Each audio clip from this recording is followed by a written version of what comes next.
خوبصورت انداز میں کلام پیش کر رہے تھے. ہم دعا گو ہیں خداوند عالم ان کی توفیقات میں اضافہ فرمائے. اور اب میں مرکزی مجلس اعضاء بارگاہ شہداء کربلا میں پہلی مجلس اعضاء سے خطاب کرنے کے لیے واجب الاحترام خطیب عالم مفکر اعظم مفسر قرآن استاذ العلماء آیت اللہ مولانا عقیل الغروی صاحب سے ملتمس ہوں کہ وہ تشریف لائیں اور زیب ممبر ہوں. آپ اپنے علماء کا جس طرح استقبال کرتے ہیں کھڑے ہو کر کے، اتنی دور سے علامہ صاحب تشریف لائے ہیں.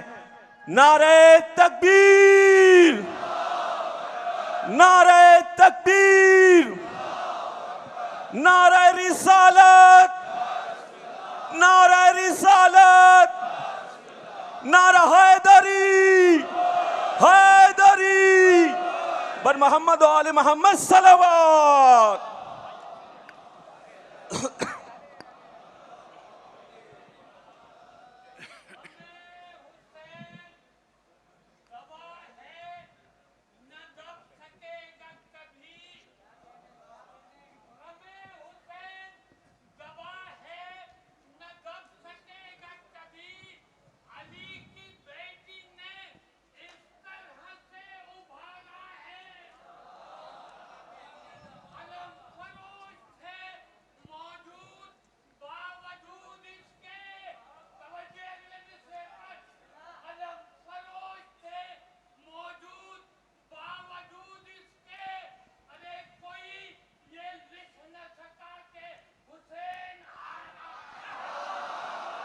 نعرہ حیدری، حیدری بر محمد و آل محمد صلوات.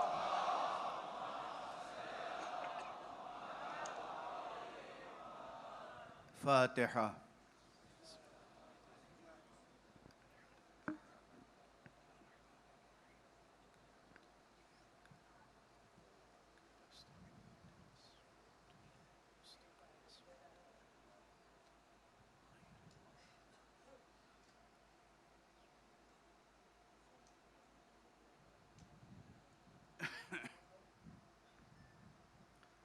اعوذ باللہ من الشیطان الرجیم. بسم اللہ الرحمن الرحیم. الحمد للہ رب العالمین والصلاة والسلام على اشرف الخلائق اجمعین سیدنا وسید الاولین والآخرین حبیبنا وحبیب الہ العالمین امام المرسلین وخاتم النبیین رحمة للعالمین ابی القاسم المصطفى محمد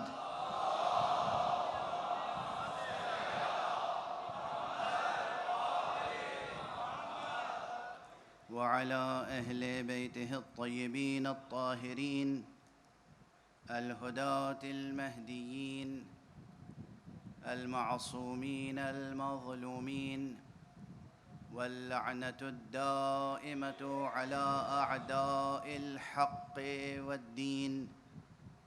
أما بعد فقد قال الله تعالى عز اسمه في محكم كتابه ومتقن خطابه.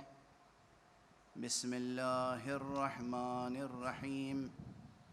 إن الذين آمنوا وعملوا الصالحات أولئك هم خير البرية جزاؤهم عند ربهم جنات عدن تجري من تحتها الأنهار خالدين فيها أبدا رضي الله عنهم ورضوا عنه ذلك لمن خشي ربه صدق الله العلي العظيم.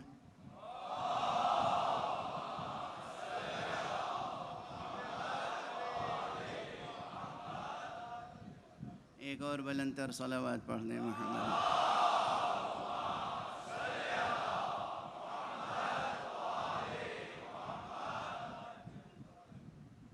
یہ ہے مجلس عزائے حسینی.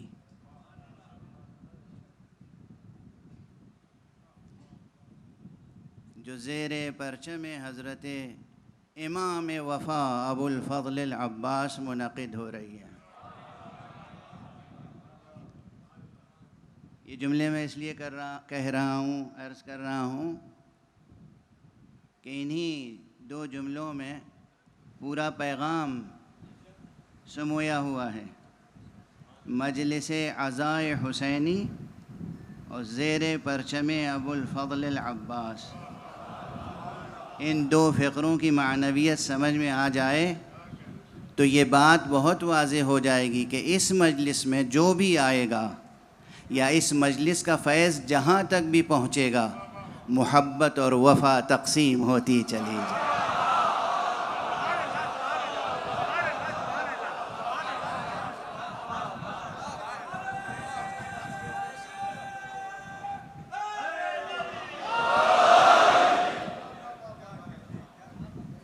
مجلسوں کا اصل تبرک محبت ہے، مجلسوں کا اصل تبرک وفا ہے، مجلسوں کا اصل تبرک علم ہے، مجلسوں کا اصل عطیہ یقین ہے، وہ یقین جو کسی بھی ظالم کے سامنے متزلزل نہیں ہو سکتا۔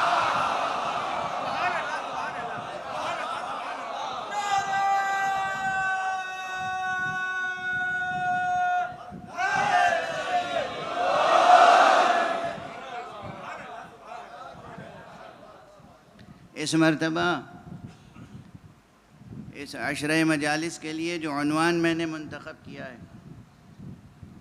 جو فکری عنوان ہے، وہ ہے امت اور امامت۔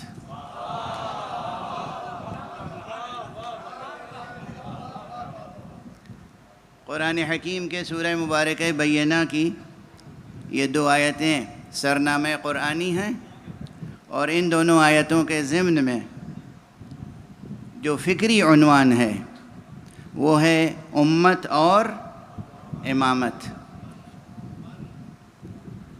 یہ مجلس شبیری ہم کو یہ سکھاتی ہے،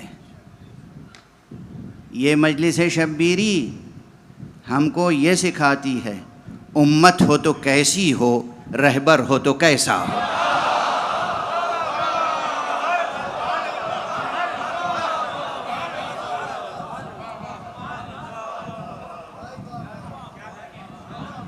جو فرد بھی یہاں شریک مجلس ہے، اسے یہ ادراک ہونا چاہیے کہ وہ کس کی امت میں ہے،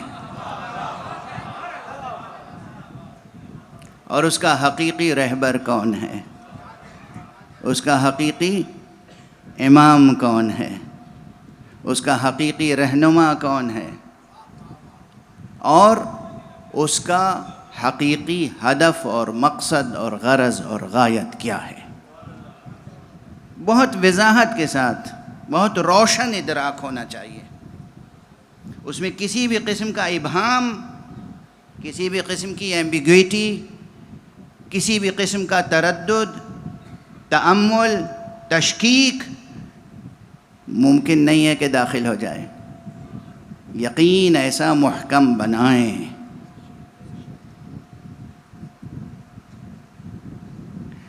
مجلس رضا کے تعلق سے اسی فقیر کے دو مصرے ہیں، وہ بھی عرض کر دوں۔ بہت سے حضرات فکر مند رہتے ہیں کہ مجلس عزا کیا ہے، ہوتی کیا ہے، جو نہیں آئے ہیں نا، جو شریک نہیں ہوئے ہیں کبھی، اور جو ہماری تہذیب و ثقافت و ہمارے مذہب و ہمارے دین کے خلاف ہونے والے ناروا اور غلط پروپیگنڈوں کا شکار ہیں، انہیں معلوم نہیں ہے کہ مجلس عزا کیا ہے۔ تو اس فقیر نے عرض کیا تھا کہ مجلس عزا کیا ہے، ایک نماز الفت ہے۔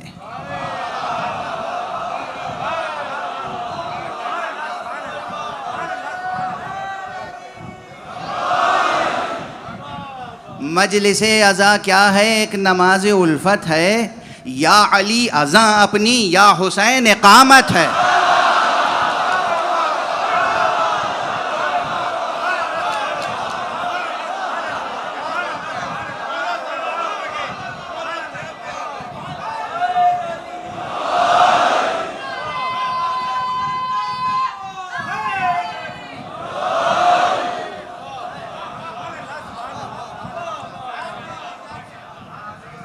مجلس عزا کیا ہے؟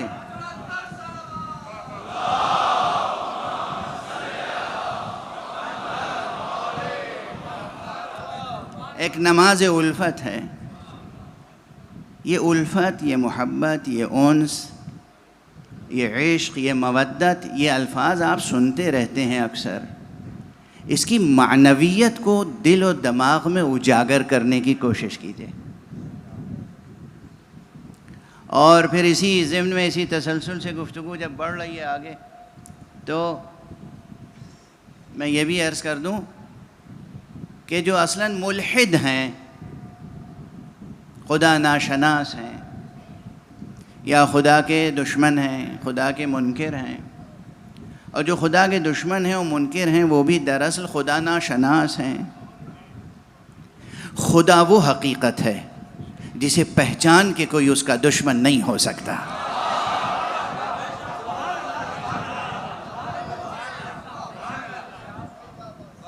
خدا وہ حقیقت ہے جس کی معرفت حاصل کر کے کوئی اس کا منکر نہیں ہو سکتا. تو جو ملحد ہیں یا کافر ہیں، دشمن ہیں، وہ بھی دراصل خدا ناشناس ہیں. اور وہ طرح طرح کی باتیں دین کے تعلق سے، اصل دین کے تعلق سے، طرح طرح کے اعتراضات، طرح طرح کے شبہات پیدا کرتے رہتے ہیں. اور اس وقت تو دنیا کا عالم یہ ہے کہ دنیا کی بعض بڑی طاقتیں، دنیا کی بعض بڑی استکباری طاقتیں، استعماری طاقتیں، ان کا ایک بڑا مشن یہ ہے کہ روئے زمین سے نام خدا اور ذکر خدا اور عقیدہ خدا کو مٹا دیا جائے. یہ کوئی مبالغہ نہیں ہے، یہ ایک حقیقی زمینی صورتحال ہے اس وقت. یہ دور جس میں ہم آپ سانسیں لے رہے ہیں، یہ دور بہت پرآشوب ہے. ماضی کی تاریخ میں کوئی دور اتنا خطرناک نہیں تھا جتنا یہ ہے جس میں ہم سانس لے رہے ہیں. اور کوشش، باقاعدہ کوشش، منظم کوشش یہ ہے کہ جوانوں کے دلوں سے، دماغوں سے خدا کا یقین اور خدا کا خوف مٹا دیا جائے، اور خدا سے جو امید کی لو لگی رہتی ہے وہ بھی بجھا دی جائے. امید کا مرکز کوئی مشرق ہو جائے، کوئی مغرب ہو جائے، کوئی شمال ہو جائے، کوئی جنوب ہو جائے.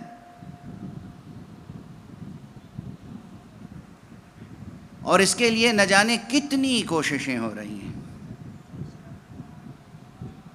اور اس لیے سب سے بڑی بات یہ ہے کہ ہمیں اور آپ کو، ہم جو زیر پرچم ابو الفضل اکٹھا ہوتے ہیں، یہ پرچم حضرت ابو الفضل، یہ صرف پرچم ابو الفضل نہیں ہے، یہی پرچم اسلام ہے، یہی پرچم ایمان ہے، یہی پرچم عدل ہے، یہی پرچم توحید ہے، یہی علم ختم نبوت ہے. اور اس علم کی ایک خصوصیت ہے، بڑی خصوصیت، اور اس علم کو جو نسبت حاصل ہے نام گرامی عباس سے، اس کی بھی ایک اہم تاریخی، حقیقی، واقعی خصوصیت ہے. ہمارے رموز سے آشنا نہیں ہیں لوگ. یہ ہمارے رموز ہیں، یہ ہماری علامتیں ہیں. ان علامتوں کی معنویتوں سے، ان رموز کی معنویتوں سے دنیا واقف نہیں ہے. انہیں طنز کے لہجے میں نہیں، نفرت کے انداز سے نہیں، محبت کے انداز سے، مودت کے اسلوب میں، انس اور مودت کے ساتھ انہیں ان رموز اور ان علائم کی معنویتوں کو سمجھانے کی ضرورت ہے. انہیں یہ بتانے کی ضرورت ہے کہ دیکھو، جب سرکار رسالت مآب حضرت ختمی مرتبت محمد مصطفیٰ صلی اللہ علیہ وآلہ وسلم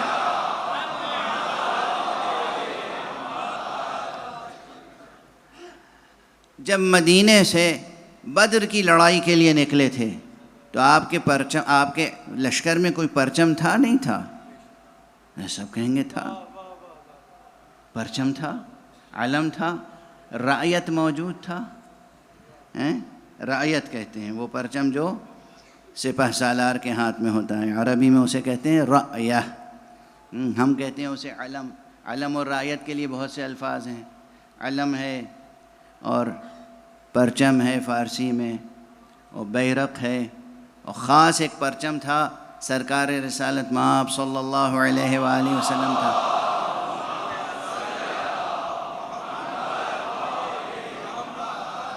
جس کا نام ہی عقاب تھا. عقاب پرچم کا نام تھا. اور بہت سے کلمات ہیں عربی میں، فارسی میں پرچم کے لیے. لواء بھی کہتے ہیں، لواء بھی علم کو کہتے ہیں، اور رعیہ بھی علم کو کہتے ہیں. لفظ رعیہ تو آپ کے جوانوں کے ذہنوں میں ہوگا، مجلسوں میں شریک ہوتے ہیں نا. کتنی مرتبہ حضور صلی اللہ علیہ وآلہ وسلم کا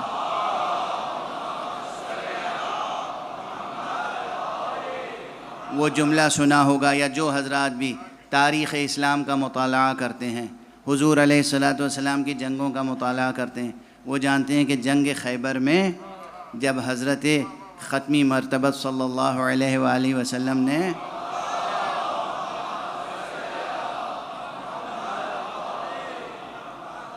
پرچم دیا تھا، کسی خاص ہاتھ میں رکھا تھا پرچم بڑے انتظار کے بعد.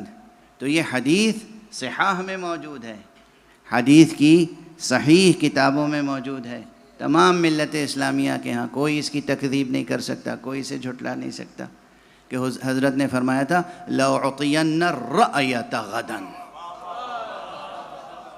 کیا حنک ہے، کیا اسلوب خطاب ہے پیغمبر کا، کیا شان فصاحت ہے. لفظوں سے شجاعت کے فوارے پھوٹ رہے ہیں.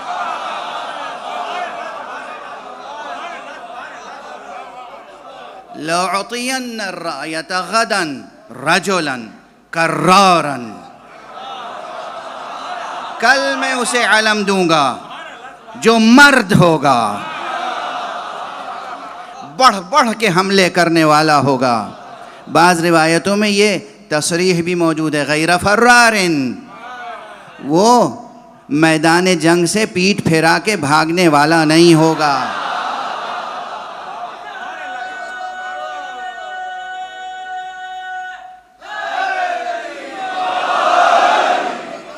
اور اس کی خصوصیت کیا ہوگی؟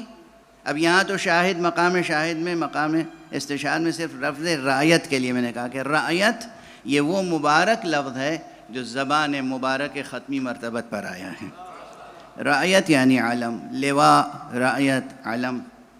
تو ایک علم تھا، بدر میں بھی علم تھا، خیبر میں بھی علم تھا، خندق میں بھی علم تھا، تمام جنگوں میں علم تھا. علم تھا یا نہیں تھا رسول کے لشکروں میں؟ تو اگر ہم رسول والے ہیں تو ان علموں کی یاد رکھنی چاہیے، باقی یا نہیں؟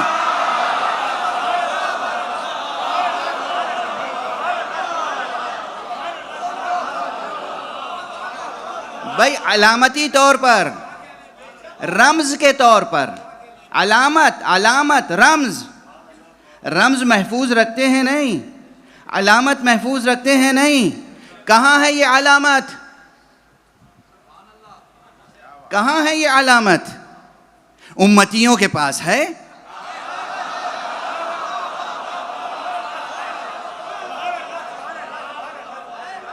امتیوں، مصطفیٰ کے امتیوں کے پاس علم ہے، اور اس علم پہ اس طرح جان چھڑکتے ہیں کہ خود مر جاتے ہیں. علم سرنگوں نہیں ہونے.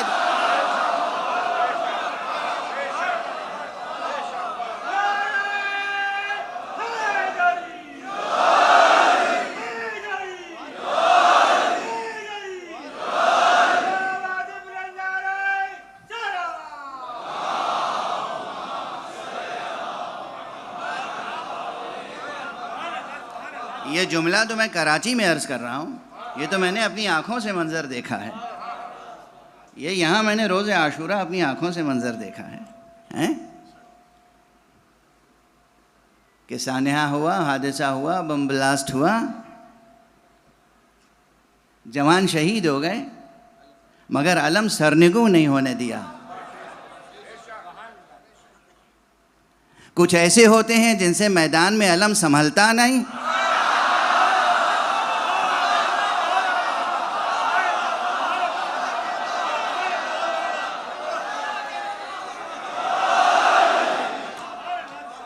جبکہ حضور سامنے موجود ہوتے ہیں، حضور موجود ہیں، نور مجسم موجود ہے، خدا کی مشیت کا پیکر موجود ہے، امداد الہی کی ضمانت موجود ہے، اس کے باوجود میدان میں پرچم نہیں سنبھال پاتے۔ یہ وہ یتیمان آل محمد ہیں کہ نور کا پیکر پردہ غیب میں ہے، مگر جان دے دیتے ہیں، پرچم جھکنے نہیں دیتے۔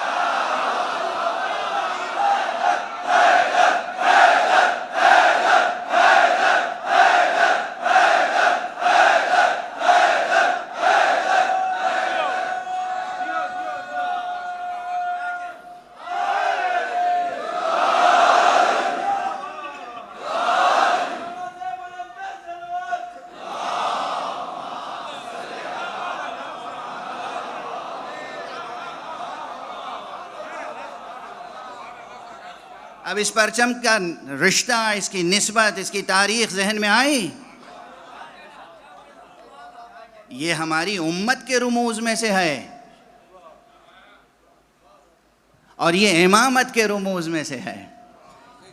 یہ بھی رموز امت اور رموز امامت میں سے ہے، ایک رمز ہے، ایک علامت ہے، ایک نشانی ہے، ایک آیت ہے۔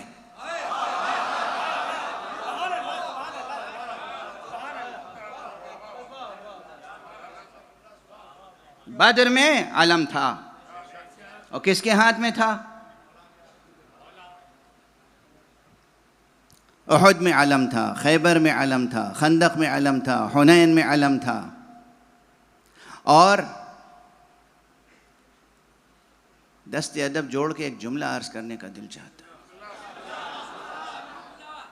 تاریخ میں، اب جملہ میں نہیں کہوں گا، میں صرف سوال کروں گا، جہاں تک آواز آ رہی ہے، جوانان ملت، عزیزان گرامی، تعصب کی ہر عینک اتار کے محبت کے ساتھ جستجو کرنا، بعد پیغمبر علم کا وارث کون ہوا؟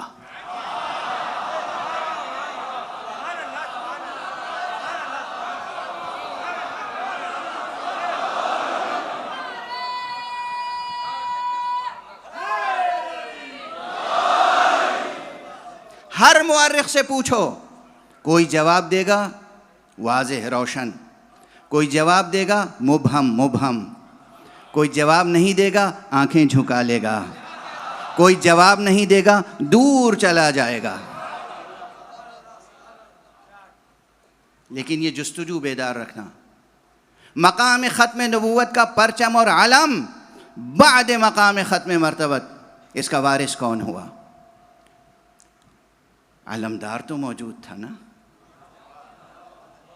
یہ اکثر علماء ہمارے بزم میں اس وقت مجھے بے حد خوشی ہو رہی ہے، بے حد مسرت ہے کہ اتحاد بین المسلمین کا ایک اچھا مظاہرہ اس وقت ہو رہا ہے۔ بہت سے برادران اہل سنت ہمارے ساتھ ہیں، مجلس میں شریک ہیں، اور ان کے امام جمعہ و جماعت، اور ایک حسیب و نصیب، عریق و اصیل خاندان کے عالم دین جناب تھانوی صاحب تشریف فرما ہیں۔ ان کے جد امجد سے مجھے ایک خاص انس ہے، حضرت مولانا اشرف علی صاحب تھانوی رحمۃ اللہ علیہ۔ کیوں انس ہے یہ بھی پوچھ لو، کیوں انس ہے؟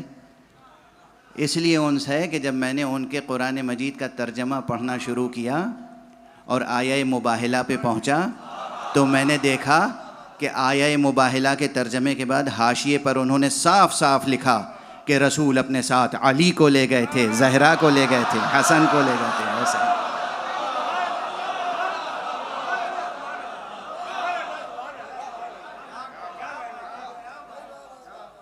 یہ وہ پنجتن ہیں جن کا کوئی انکار نہیں کر سکتا۔ نہ انکار کر سکتا ہے اور نہ اس فہرست میں سے کسی کے نام میں تبدیلی لا سکتا ہے کہ کوئی نام نکال لیا اور کوئی نام اضافہ کر دیا. یہ مسلمانوں کے کسی ایک مسلک کے لوگوں کا سماجی تصور نہیں ہے، یہ پوری ملت اسلامیہ کو قرآن کا دیا ہوا الہی تصور ہے.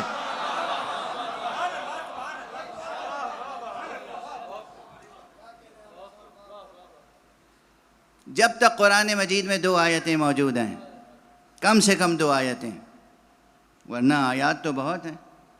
ایک آیت مباہلہ اور ایک آیت تطہیر.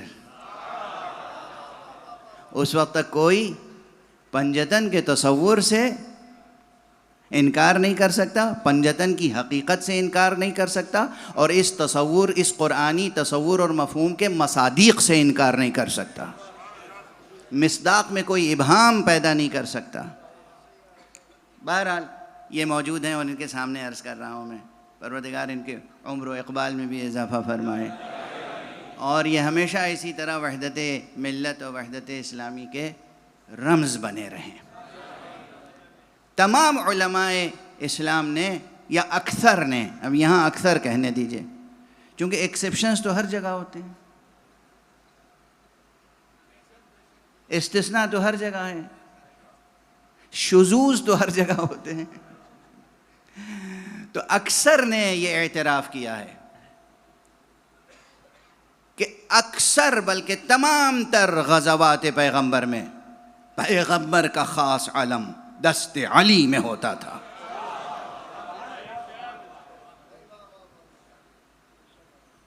علم تو ہوتا ہی ہے ہاتھ میں نا، جتنا پاکیزہ علم ہوگا اتنے پاکیزہ ہاتھ میں ہوگا.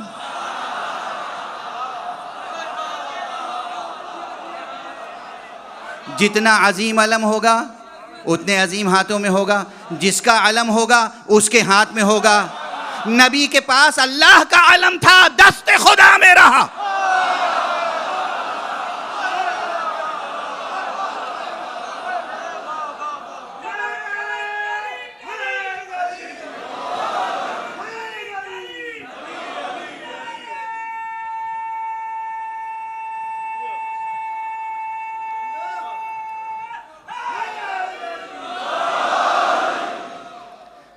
توحید کا علم تھا،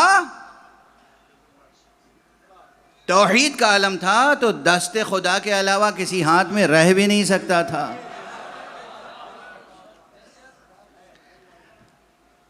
لیکن اب تاریخ پر تیزی سے ایک نظر ڈال لیجئے اور خصوصیت دیکھیے. آج مجلس عزا ہے، آج پہلی محرم ہے، تو کم سے کم ایک رمز کی معرفت حاصل ہو جائے.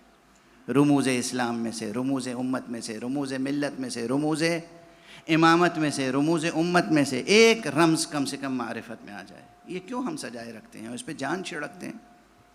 اور پھر اس کی نسبت اب حضرت عباس سے قائم ہو گئی ہے، ابو الفضل العباس. کیوں یہ نسبت قائم ہے؟ اس لیے اس سے پہلے میں یہ نکتہ عرض کر چکا ہوں، لیکن اس وقت تسلسل بیان میں آ رہا ہے تو مکرر عرض کر رہا ہوں. شعراء بیٹھے ہیں، یہ ایک مرتبہ شعر کہہ لیتے ہیں اور سینکڑوں بلکہ ہزاروں مجلسوں میں سناتے رہتے ہیں. ہمیں بھی تو حق ہے نا کہ 1-2 بار اپنی بات دہرا دیں.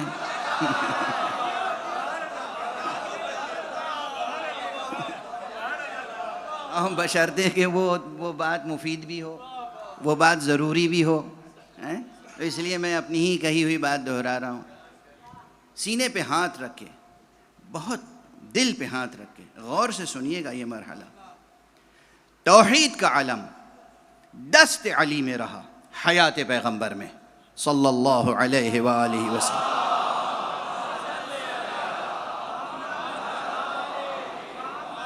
پھر یہی توحید کا علم دست مرتضیٰ میں اور دست مرتضیٰ سے دست حسن میں آیا. بعد پیغمبر جنگیں ہوئیں، حضرت علی کے لشکر میں پرچم تھا. جمل کی جنگ ہوئی، صفین کی جنگ ہوئی، نہروان کی جنگ ہوئی، جنگیں ہوئیں، تاریخ میں ہے، اس کا کوئی انکار نہیں کر سکتا. اس کے بعد یہی علم دست حسین سے دست مبارک عباس میں آیا.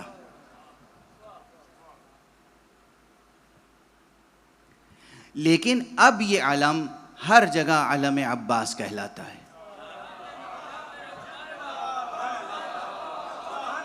اس کا سبب صرف اتنا نہیں ہے کہ آخری علم اٹھانے والے عباس تھے، صرف اتنی بات نہیں ہے. خصوصیت یہی علم حفظ مراتب کے ساتھ ہماری جانیں قربان ہو جائیں خاک قدم مرتضی پر، لیکن دست ادب جوڑ کے کہیں گے یا امیر المؤمنین، آپ کے ہاتھوں میں تھا علم، پھر بھی اس علم کے نیچے مخلص بھی تھے، منافق بھی.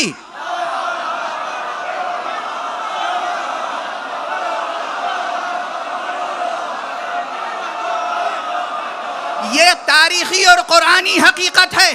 علم دست علی میں ہے، پیغمبر موجود ہیں، لیکن لشکر میں منافق بھی ہیں اور مخلص بھی ہیں. بعد پیغمبر بھی صفین میں منافق بھی ہیں، مخلص بھی ہیں، مگر جب کربلا میں علم آیا ہے عباس کا، ایک ایک فرد ایمان کا لشکر تھا، ایک بھی غیر مخلص نہ تھا. اس لیے یہ علم قیامت تک علم عباس رہے گا.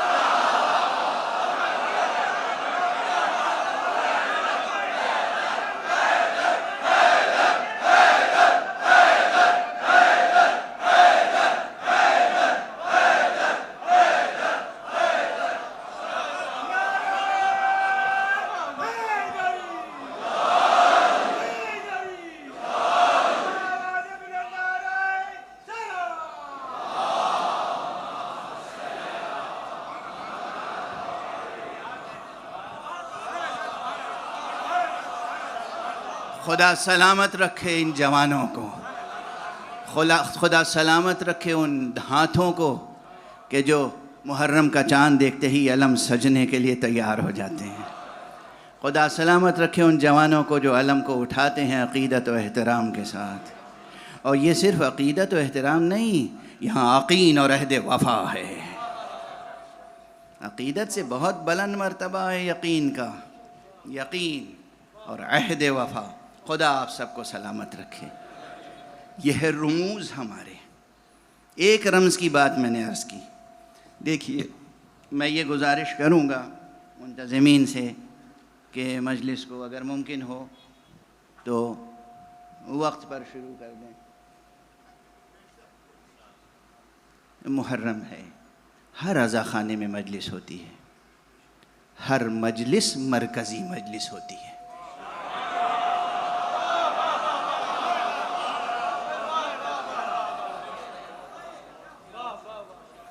ہر وہ فرش عزا جو خلوص کے ساتھ بچھایا جائے وہ اپنی جگہ مرکزی ہے. ہر عزادار اہم ہے ہمارے لیے، ہر ممبر اہم ہے ہمارے لیے، ہر امتی اہم ہے ہمارے لیے. جو ذرہ جس جگہ ہے وہیں آفتاب ہے.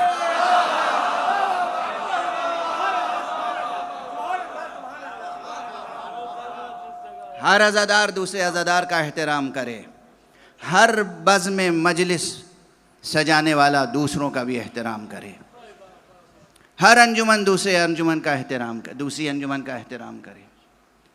تنظیم، وحدت، محبت، الفت، مودت. ہمارا دین محبت ہے، مذہب مودت ہے.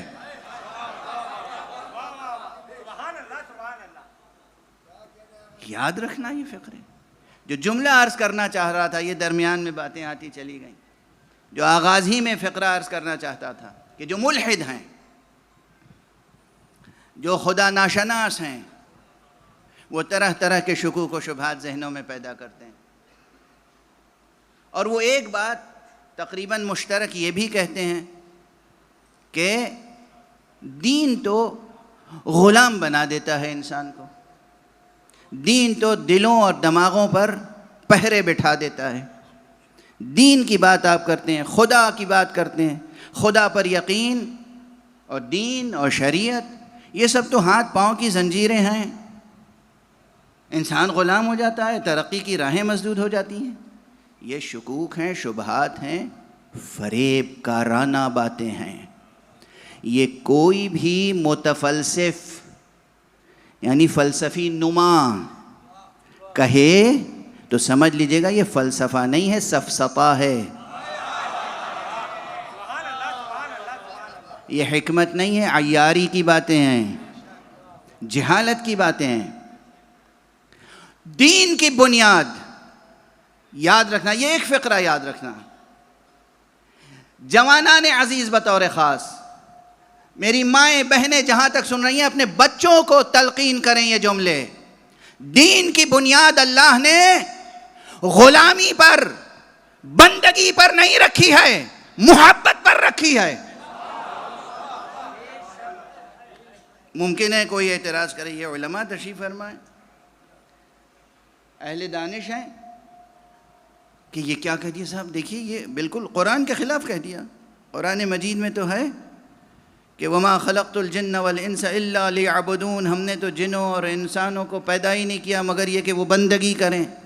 اس بندگی کے معنی ہی نہیں سمجھتے ہیں آپ. یہ جو آپ کے ذہن میں، آپ کے زمان و مکان کے حدود و حصار میں اور جو غلامانہ ذہنیت بنی ہے، یہ غلامانہ ذہنیت اس عبدیت کی شان کو پہچان نہیں سکتی. اس عبدیت کی حقیقت جاننا ہو تو پھر اسی قرآن میں مجھ سے بھی آیت سن لیجئے، یہ بھی مشہور آیت ہے. کیا ہے یہ آیت؟ حق سبحانہ و تعالی فرما رہا ہے اپنے حبیب سے، قل ان کنتم تحبون اللہ فاتبعونی یحببکم اللہ. اے رسول کہہ دیجئے اگر تم اللہ سے محبت کرتے ہو تو میری پیروی کرو، صلے میں اللہ بھی تم سے محبت کرے گا. بتاؤ غلامی کی بات ہے یا محبت؟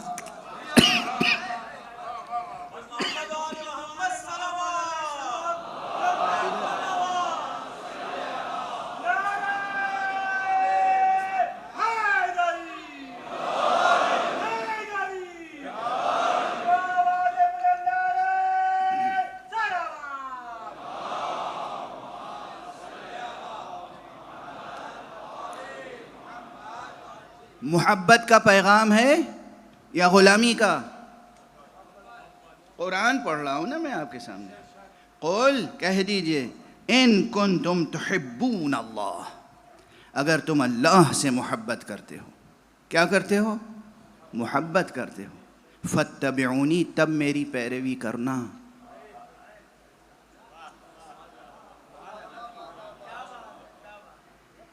قرآن کے حرف حرف میں حکمتیں ہیں، حرف حرف میں گہرائیاں ہیں. اگر حقیقتاً حضرت حق سبحانہ و تعالیٰ کی محبت یہاں نہیں ہے تو پیروی مصطفیٰ بھی کام نہیں آئے گی. شرط ہے ان کنتم تحبون اللہ، اگر تم اللہ سے محبت رکھتے ہو، محبت کرتے ہو تو میری پیروی کرو. یعنی اساس دین. اور یہیں عرض کر دوں، مولانا تشریف فرمائے، ایک مرتبہ کسی نے ماشاءاللہ ذوق سخن لوگوں کا بہت ترقی کر رہا ہے نا، جو اردو کے الفاظ کا تلفظ بھی صحیح نہیں کرتے اور مذکر کو مؤنث اور مؤنث کو مذکر کہتے ہیں. انہوں نے میری زبان پکڑ لی تھی ایک مرتبہ کہ انہوں نے کہا بھیا اللہ کی ہم آپ کیا بندگی کریں گے، ہم تو اللہ کی بندگی کا حق ادا کر سکتے ہیں، ہم کر سکتے ہیں، ہم اللہ کی بندگی کا حق ادا کر سکتے ہیں. اب ظاہر ہے کہ یہ خطیبانہ اور ادبی ایک تعبیر ہے تاکہ جو لوگ شریعت اور سیرت اور سنت سے پابندی سے گریزاں رہتے ہیں وہ قریب آئیں، انہیں حقیقت سمجھ میں آئے. اس لیے میں نے عرض کیا تھا کہ ہم آپ تو اللہ کی بندگی کر ہی نہیں سکتے.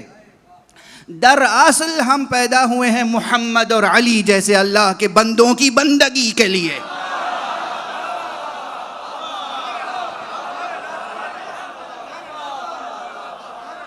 ارے یہ کیا ہے جو اللہ فرما رہا ہے ان کنتم تحبون اللہ فاتبعونی؟ یہی تو کہہ رہا ہے اگر تمہیں مجھ سے محبت ہے تو جاؤ میرے محمد کی بندگی کرو.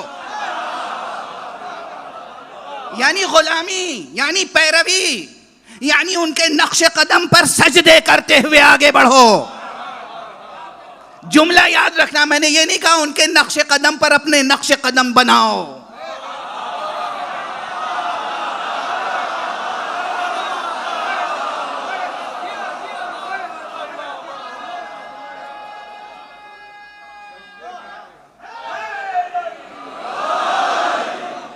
اب یہ بڑی مشکل ہے کہ میں مطالب بھی عرض کروں اور اردو بھی پڑھاؤں اور وہ بھی مولویوں کو پڑھاؤں.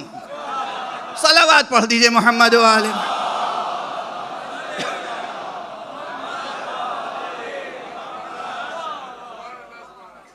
اردو بھی پڑھانی پڑے گی, زبان بھی پڑھانی پڑے گی. یہ بتانا پڑے گا, ذرا ڈکشنری اٹھا کے دیکھ لیجئے اس لفظ کے کتنے معنی ہیں. اور آپ میں اتنا ذوق سماعت تو ہونا چاہیے کہ آپ سیاق و سباق سے لفظ کے معنی سمجھ سکیں.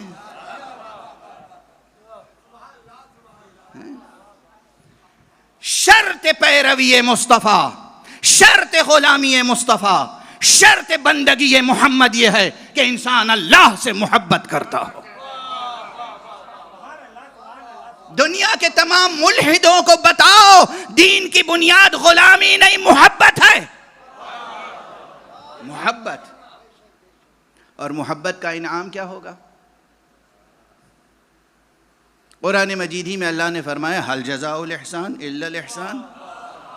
جیسا سلوک کرو گے ویسے ہی بدلہ ملے گا. اللہ سے تم محبت کرو گے تو اللہ تم سے محبت کرے گا.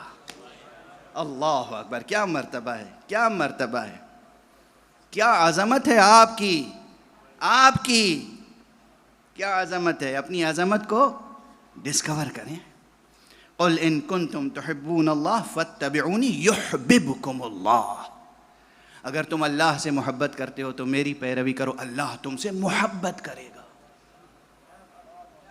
جوانان عزیز, دل و ذہن بیدار کے ساتھ سن لو, یہ ایک جملہ بھی یاد رہا تو آج سرکار سید الشہداء کی مجلس کا تبرک ہوگا اور پوری زندگی روشن کر دے گا کہ اللہ تم سے, تمہاری ماں سے, تمہارے باپ سے, تمہارے عزیزوں سے اور تم سے خود, تم کو جو تمہاری ذات سے محبت ہے اس سے کہیں زیادہ تم سے محبت کرتا ہے, اب بھی محبت کرتا ہے. اللہ اپنے مخلوقات سے محبت کرتا ہے اور اس کی ایک نمایاں دلیل یہ ہے کہ جو محبت کرتا ہے وہ اپنے محبوب کی ہر ضرورت کو پورا کرنے کی کوشش کرتا ہے. اللہ نے تمہاری ہر ضرورت پہلے پوری کی ہے, تمہیں پیدا بعد میں کیا.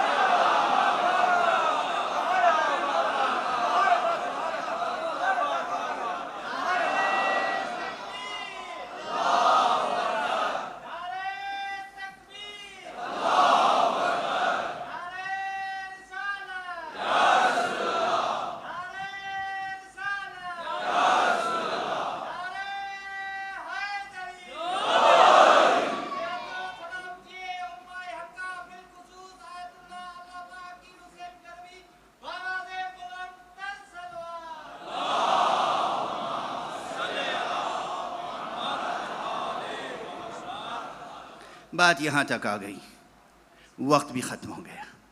یہ وقت تو ممبر سے میرے اترنے کا وقت تھا, اس لیے بیان کو بس سمیٹ رہا ہوں. یہ یاد رکھنا, دین کی بنیاد محبت ہے. تو امت کی تشکیل کیا بغض و نفرت سے ہوگی؟ اور امام کون ہوگا؟ جو نفرتیں بانٹتا ہو, یا اس کے برعکس؟ امت کی تشکیل بھی سب سے پہلے بنیادی پتھر, بنیاد کا پتھر, خشت اساسی امت کی تشکیل کے لیے محبت ہے. ایک دوسرے سے محبت کے ساتھ ملو. جو تمہارے سامنے آئے کہے السلام علیکم, پھر تمہارا رویہ اس کے ساتھ محبت کا ہونا چاہیے. حکم خدا ہے, حکم رسول ہے. وقت ختم ہو چکا, ورنہ میں شاہد میں آیت عرض کر دیتا اور حدیث بھی. جو کہے السلام علیکم, اور اپنی عادت ڈالو, یہ سلام اللہ کا نام ہے اور اس نے انعام کے طور پر, لطف کے طور پر اپنا نام تمہیں دے دیا ہے کہ جب ایک دوسرے سے ملو تو السلام علیکم کہو. گویا اسے یہ پیغام دو کہ تم اللہ کی طرف سے میری پناہ میں ہو.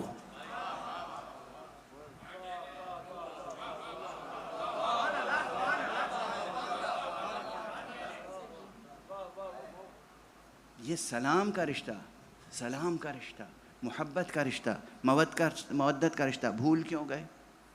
یہیں پر ایک جملہ اور عرض کر دوں بس, چونکہ زبان پر آ گیا.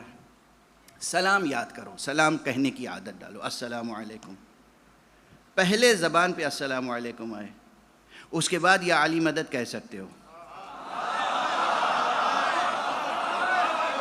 مولا علی مدد بھی کہہ سکتے ہو، منع نہیں کر رہا ہوں. کیوں؟ دیکھو رموز کی جب بات ہوئی تو اتنی بات تو سمجھ میں آتی ہے. بڑی فوج، بڑے لشکر کے الگ الگ جو ٹکڑیاں ہوتی ہیں، ہر ٹکڑی کا ایک کوڈ ورڈ ہوتا ہے.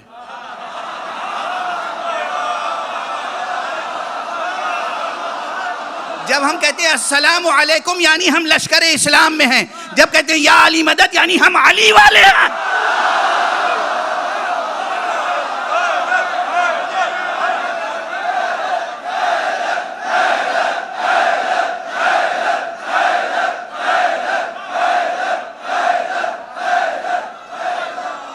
یہ کوئی شرک نہیں ہے.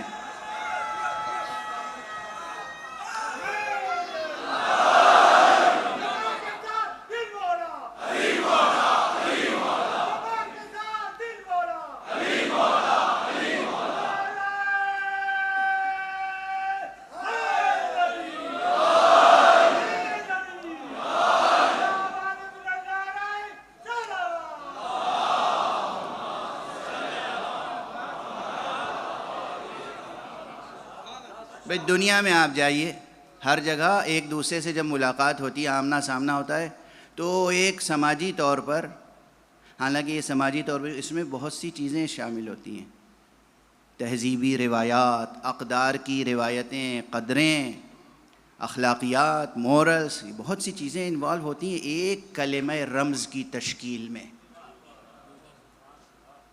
ایک کلمہ رمز کی تشکیل میں نہ جانے کتنی قدریں، کتنی اخلاقیات، کتنی قدیم تاریخ اور تہذیب انوالو ہوتی ہے ایک کلمہ رمز کی تشکیل میں.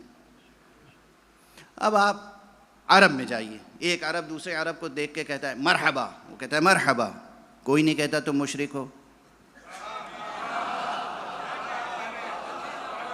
تم نے تو سلام نہیں کیا، مرحبا مرحبا کر رہے ہو. سلام بھی کرتے ہیں، مرحبا بھی کہتے ہیں. اور جس طرح سے وہ کہتے ہیں مرحبا اہلین، معلوم ہو جاتا ہے یہ خالص عرب ہے. ایران میں چلے جائیے، ان کا اپنا طرز ہے، قومی ہے، زبان میں ایک دستور ہے، اور سلام بھی کرتے ہیں. اور جو نئی نسل ہے، اب ہم کیا کہیں، دعا کرنے کے بجائے وہ ایک دوسرے کو ہائے ہائے کرتے رہتے ہیں. مجھے یہ ہائے تو نہیں پسند ہے، مگر بہرحال جو بچے بازار میں، مارکیٹ میں، بزنس میں، سروس میں کام کر رہے ہیں، جس تہذیب میں سے دو چار ہیں، مبتلا ہیں جس تہذیب میں، جو تہذیب اب ان کے لیے ابتلا بن گئی ہے، ابتلا ہے، تو اس میں آپ ہائے کہتے ہیں.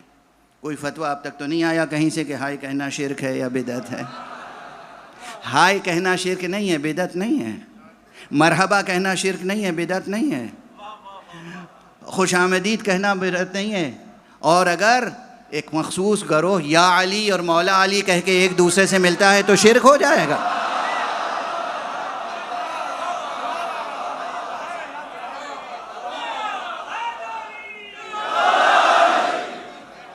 یہ ہمارا رمز ہے، یہ ہمارا رمز ہے. ہم بتاتے ہیں کہ کس کے لشکر میں ہیں. دیکھنا آخرت میں ہم کس کے ساتھ حشر ہوتا ہے ہمارا. اپنی فکر کرو کہ کس کے ساتھ محشور ہوگے.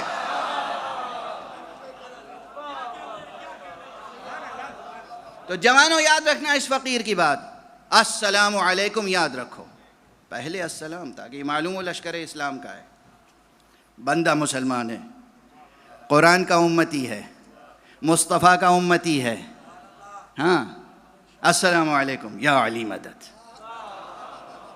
وعلیکم السلام مولا علی مدد.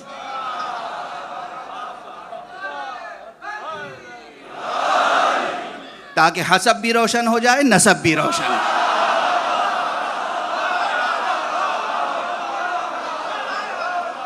صلوات پڑھ دیں محمد والے.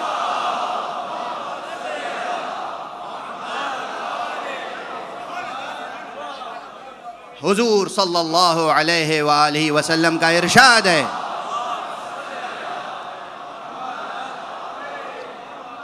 ارشاد ہے پیغمبر کا، ابتدائے اسلام میں جب مدینہ تشریف لائے تب بھی آپ کا یہ نعرہ تھا، افشوا السلام، سلام کو عام کرو، افشوا السلام، سلام کو عام کرو۔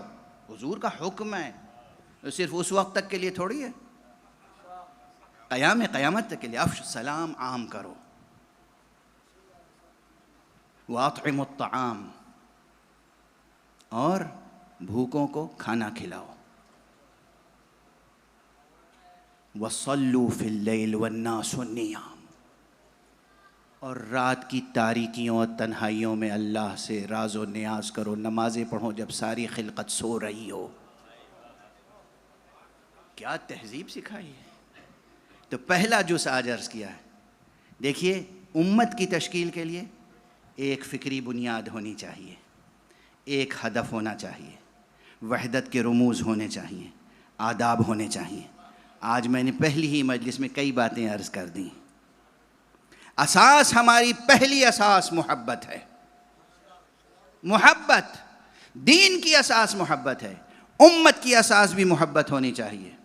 ایک دوسرے سے محبت کرو، محبت سیکھو، ہر طرح کی نفرتیں رنجشیں مٹاؤ، دلوں سے غم و غصہ نکال دو، اس دل کو ہر کینے سے، ہر بغض سے، ہر عداوت سے، ہر کینے سے پاک کر دو، مگر خدا سے دعا کرو پروردگار اس دل سے کبھی دشمنان اہل بیت کے خلاف غصہ نہ کم ہو۔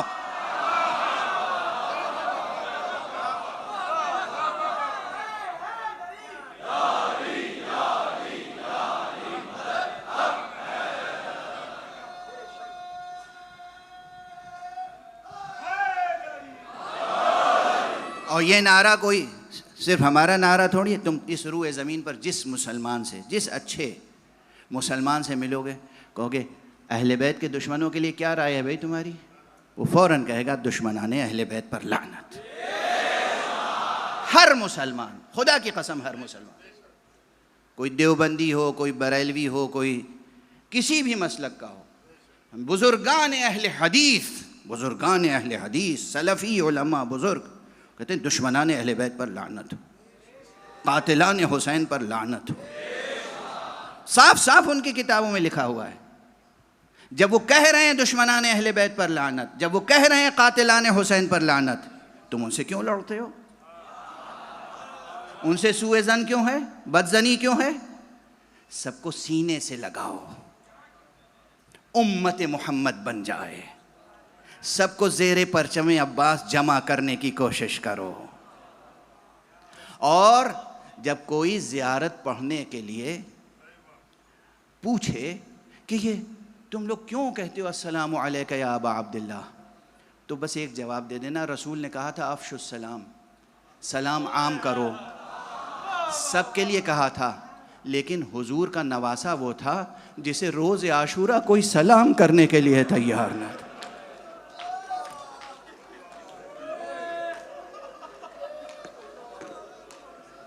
سلام ہو آپ پر یا حسین، کہ روز عاشورہ کوئی آپ پر سلام کرنے والا نہ تھا۔ بس مجلس تمام ہو گئی۔ آج پہلی محرم ہے،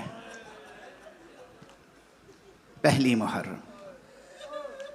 اب مجھے داد نہیں چاہیے، اب مجھے نعرے نہیں چاہیے۔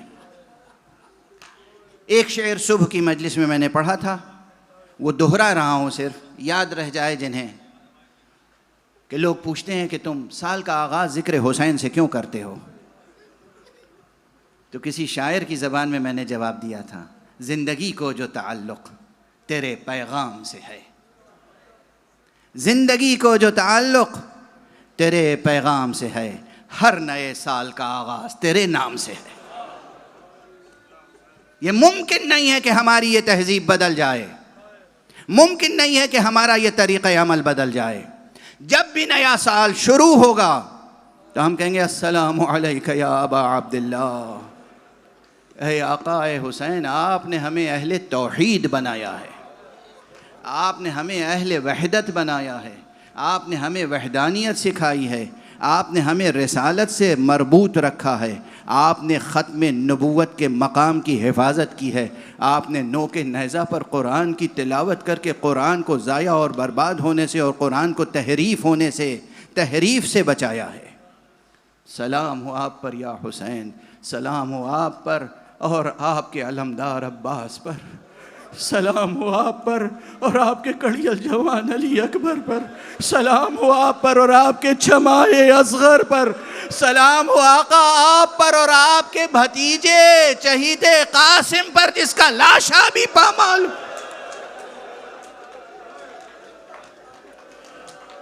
سلام ہو ان بیویوں پر جو بعد عاشورہ برہنہ سر کربلا سے کوفے اور کوفے سے شام تک پھر آئی گئیں۔ پروردگار ان عزاداروں کی حفاظت فرما، پروردگار ان کی توفیق میں اضافہ فرما۔ آپ گریہ کر رہے ہیں، پہلی محرم ہے، حق ادا کر دیا آپ نے۔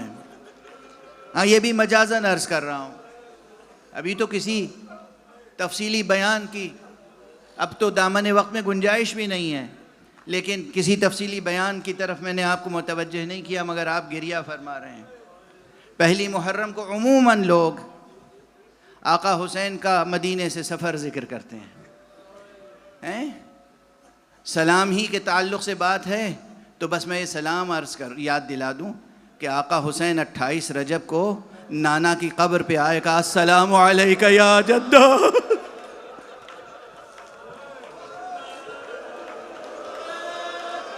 السلام علیکہ یا رسول اللہ۔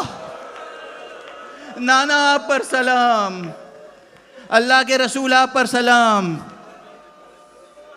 گریہ کرتے کرتے، مناجات کرتے کرتے ایک حالت مکاشفے کی طاری ہوئی۔ آقا نے دیکھا کہ سرکار رسالت مآب قبر سے نکلے ہیں اور سینے سے لگایا تو آقا حسین نے کہا بس نانا مجھے اپنے ساتھ لٹا لیجئے۔ کس قدر بیزار تھے حسین اب اس دنیا سے، کس قدر بیزار تھے، کس قدر بیزار تھے اس دنیا سے، کتنی اذیتیں اٹھائی تھیں۔ نانا بس اب مجھے قبر میں لے لیجئے اپنے ساتھ۔ نانا نے کہا بیٹا حسین، میں نے کہا اے حسین منی وانا من حسین، ارے یہ دین پہ وقت پڑا ہے، تمہیں اپنے ساتھ قبر میں لٹا لوں؟ نہیں، جاؤ عراق کی طرف جاؤ، بنی اخرج الی العراق، میرے بیٹے میرے لال عراق کی طرف جاؤ۔ شاء اللہ ان یراک قتیلا، اللہ کی مشیت یہ ہے کہ اس کا دین بچانے کے لیے تم قتل ہو جاؤ۔ بیٹا اکیلے نہ جانا، ساتھ میں زینب کو لیتے جانا۔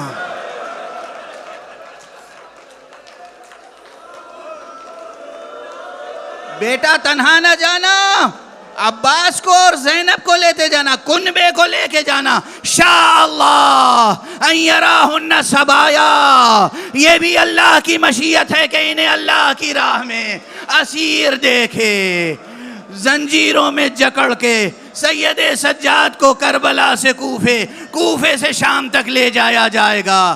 میرا بچہ اسیر ہوگا، اسلام آزاد ہوگا، میری بیٹیاں بے ردا ہوں گی، اسلام کا پرچم بلند ہوگا۔ بیٹا جاؤ قربانیاں پیش کرو۔ انا للہ و انا الیہ راجعون، رضا بقضائہ و تسلیما لامرہ۔ انا للہ و انا الیہ راجعون، رضا بقضائہ و تسلیما لامرہ۔ انا للہ و انا الیہ راجعون، رضا بقضائہ و تسلیما